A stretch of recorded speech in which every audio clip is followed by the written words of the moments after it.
তো দাদা তোকে কি বলছিল রে? দাদা বলছে যে তুমি যখন মরে গেছিলে তখন সবাই জানতো তুমি যে মরে গেছিলে। সেই বছরে 25শে ডিসেম্বরে তুমি দাদাকে কি উপহার দিয়েছিলে আর কিভাবে দিয়েছিলে? সেই একই উপহার যদি একইভাবে আমায় দাও, দাদা বলেছে মেনে নেবে তুমি আমার মা। এই কথাটা দাদা আর মা ছাড়া কেউ জানে না।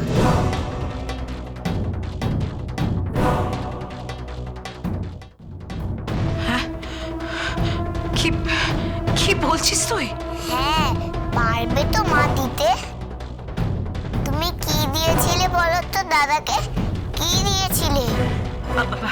আচ্ছা ঠিক আছে, এখন চল দেখি। আচ্ছা শোনা, আমার কি এখন মনে আছে বল? সে কতদিনের আগের কথা না? দাদার মনে আছে আর তোমার মনে নেই?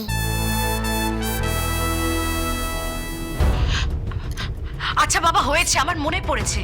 সে একই উপহার তোকে দেবো, একই ভাবে দেবো, ঠিক আছে? এখন অনেক রাত হয়ে গেছে, চল দেখি মা, খাবি চল, আয় আয়। আমি এখন খাবো না। কেন? আমি হোমওয়ার্ক করব, তারপর খাবো। আচ্ছা ঠিক আছে, তুমি মন দিয়ে হোমওয়ার্ক করো, আমি চট করে একটা জায়গা থেকে আসছি, কেমন? কোথা থেকে? আমি আসছি বললাম না? এসো আমার কোলে, এসো। শোনা মেয়েটা, শোনা রাখি, বসো, লক্ষ্মী মেয়েটা, বসো দেখি। শোনো, তুমি মন দিয়ে হোমওয়ার্ক করো, কেমন? হ্যাঁ, আমি হোমওয়ার্ক করছি। তুমি তাড়াতাড়ি এসো কিন্তু, গরম ভাতে গাওয়া ঘি খাবো আমি। ওরে শোনা রে, আচ্ছা ঠিক আছে, খাবে, আমি আসছি, কেমন? তুমি করো।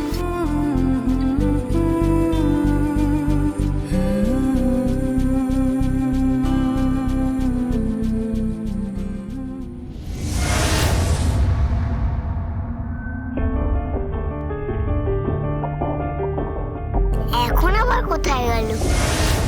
কি বলছিস কি তুই? ঠিকই বলছি। দিদি মারা যাওয়ার আগে শেষ বড়দিনে বন্ধনকে কি উপহার দিয়েছিল, কিভাবে দিয়েছিল, সেটা যদি না বলতে পারি তাহলে আমি প্রমাণ করতে পারবো না যে আমি মা। আর সেটা যদি না বলতে পারি তাহলে খুব বড় বিপদ হয়ে যাবে। কি করবো বলো তো বৌদি? কিভাবে জানা যায়? কে বলতে পারে আমাকে? জানি না কে বলতে পারে। তাহলে এবার তুই কি করবি? আমি জানি না, আমি কিচ্ছু বুঝতে পারছি না, কিন্তু যে করেই হোক আমাকে জানতেই হবে। একটা মতলব তো আমাকে বার করতেই হবে। আমি যাই। তুই কোথায় এসেছিলি? আমি তোমার সাথে দেখা করতে এসেছিলাম, আর একটা জিনিস কিনতে এসেছিলাম। কি? কিছু না। বল না কি? আর বললাম তো কিছু না। আরে শোন, উত্তরা যেভাবে এলো আর যেভাবে বেরিয়ে গেল, বিচিত্র।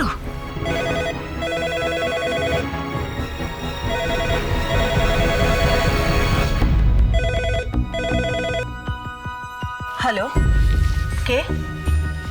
তিয়াস? কি বলছো কি তুমি?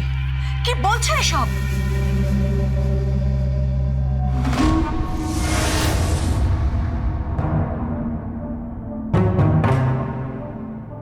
দাদা, কে?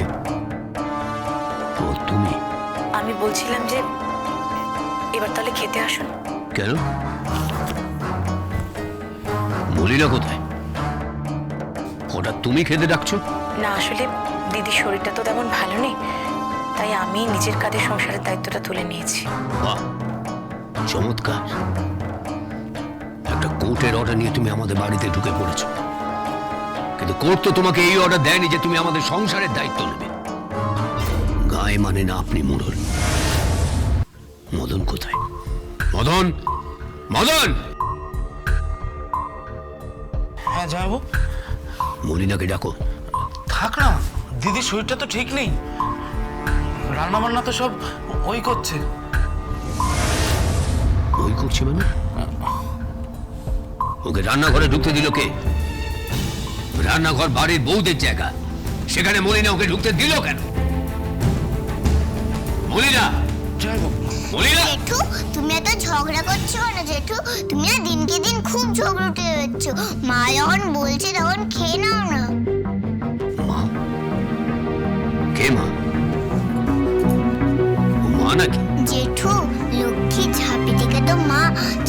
বের করে দিয়েছিল, সেটা তো আর কেউ শিখিয়ে দেয়নি। যদিও মা না হয় তাহলে ও কি করে জানলো ওখানে চাবিটা যে আছে? কি গো বলো, কি করে জানলো? তুই ছোটদের মতো থাকিস মা, বড়দের মাঝখানে আসিস না। তুই জানিস না এই পৃথিবীটা বড় জটিল, সেখানে ভালো মানুষের সরলতার আর কোনো জায়গা নেই, কোনো জায়গা নেই। এরা সব বহুরূপী, মুখোশ পরে এসে সব লুটপাট করে নিয়ে চলে যাবে। তারপর একদিন দেখবি তুই আমি সব রাস্তায় গিয়ে দাঁড়িয়েছি, দুমুটো খেতেও পাবো না। এর দাদা বৌদি সবাই মিলে আমাদের সম্পত্তি গ্রাস করতে চেয়েছে। তুই বুঝবি না মা, বুঝবি না। টাকা পয়সা অর্থ বড় জটিল মা, বড় জটিল। যদি জটিলই হয় তাহলে এইটুকু একটা মেয়ের মাথায় এই সমস্ত কিছু ঢোকাচ্ছেনই বা কেন?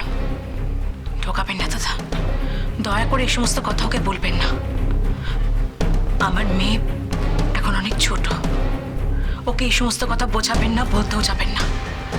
ওর এখন খেলাধুলা করার বয়স, পড়াশোনা করার বয়স, সংসারের জটিলতা বোঝার মতো বয়সেও পৌঁছয়নি এখনো।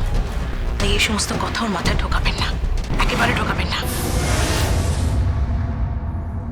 যাও তোমার রাখি, তুমি যাও, আমি আসছি, যাও। জেঠু, গরম গরম ভাত আর ঘি আর আলু ভাজা, ডাল, কষা মাংস।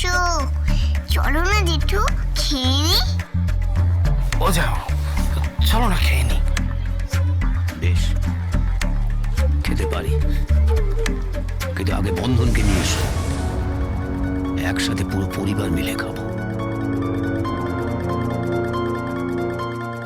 বন্ধনকে এই সময় নিয়ে আসবো?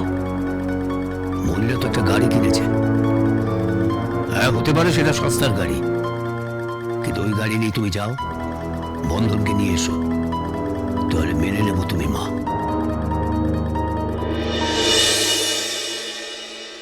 আমার একদম খেতে ইচ্ছে করছিল না। আমি সারাদিন কিচ্ছু খাইনি, কিচ্ছু না, শুধুমাত্র তুই নেই বলে বল আমার গলা থেকে খাবার নামছেই না। বেশ তো, আমি তোকে খাইয়ে দেবো। হ্যাঁ, দিবি তো বল, দিবি তো?